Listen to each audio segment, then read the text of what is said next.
আসসালামু আলাইকুম এভরিওয়ান। জুয়েল চ্যানেলের পক্ষ থেকে আপনাদেরকে অভিনন্দন ও শুভেচ্ছা। আজ আপনার মাঝে একটি নতুন ভিডিও নিয়ে হাজির হয়েছি। ভিডিওটি হলো ব্রণের কালো দাগের চিকিৎসা। দেখেন এভরিওয়ান, এটি একটি গুরুত্বপূর্ণ একটি রোগ।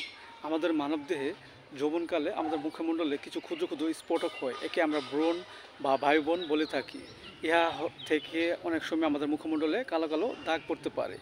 ইহা হওয়ার কারণ হলো আমাদের ইন্দ্রিয় কোনো যদি কোনো ত্রুটি থাকে, কিংবা আমরা যদি অত্যধিক পরিমাণে রাত জেগে থাকি, কিংবা আমাদের মাঝে যদি তৈলাক্ত খাবার পর্যাপ্ত পরিমাণে খাওয়া হয়, এর ফলে আমাদের মুখমণ্ডলে ব্রণ হতে পারে এবং ব্রণ থেকে কালো দাগ পড়তে পারে। সো এভরিওয়ান, এই রোগটি আমাদের মাঝে হলে যে হোমিওপ্যাথিতে যে চিকিৎসা আমরা গ্রহণ করব তা হলো, এই রোগ আক্রান্ত ব্যক্তিটির যদি মুখমণ্ডলে কম বয়সীদের ক্ষেত্রে যদি ছোটো ছোটো ব্রণ হয় এবং ব্রণ থেকে কালো দাগ হয়, এই ক্ষেত্রে আমরা যেটি সেবন করব সেটা হলো ক্যালকেরিয়া পিকেটা 30। আমরা 2 ফোঁটা করে সকাল বিকাল 2বার খেতে পারি। এছাড়া যদি আমাদের মুখমণ্ডলে যদি ছোট ছোট ব্রণ হয় এবং ব্রণের মাঝে যদি পিক জন্মে এবং টান টান ব্যথা করে, এক্ষেত্রে আমরা যেটি সেবন করব সেটা হলো সালফার হাইড 30। আমরা 2 ফোঁটা করে সকাল বিকাল 2বার সেবন করতে পারি।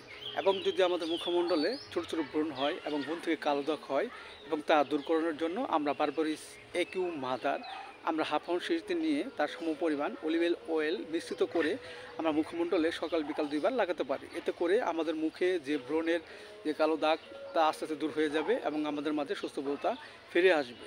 এছাড়া যদি আমরা কসমেটিক যদি ব্যবহার করি, এর ফলে যদি আমাদের মুখমণ্ডলে ব্রণ হয় এবং ব্রণ থেকে দাগ হয় এবং তা দূর করার জন্য আমরা যে ওষুধটি সেবন করব তা হলো ভোভেস্টার 30। আমরা 2 ফোঁটা করে সকাল বিকাল 2বার সেবন করতে পারি।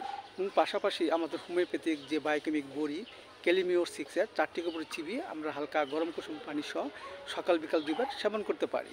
এছাড়া আমরা পথ্য হিসেবে যা গ্রহণ করতে পারি, ব্রণ আমাদের মুখে দূর করার জন্য আমরা পর্যাপ্ত পরিমাণে পানি খাবো এবং রাত জাগরণ থেকে বিরত থাকবো এবং পর্যাপ্ত পরিমাণে তৈলাক্ত খাবার পরিহার করব। সো এভরিওয়ান, ভিডিওটি ভালো লাগলে অবশ্যই আপনারা লাইক দিবেন, পাশে থাকবেন।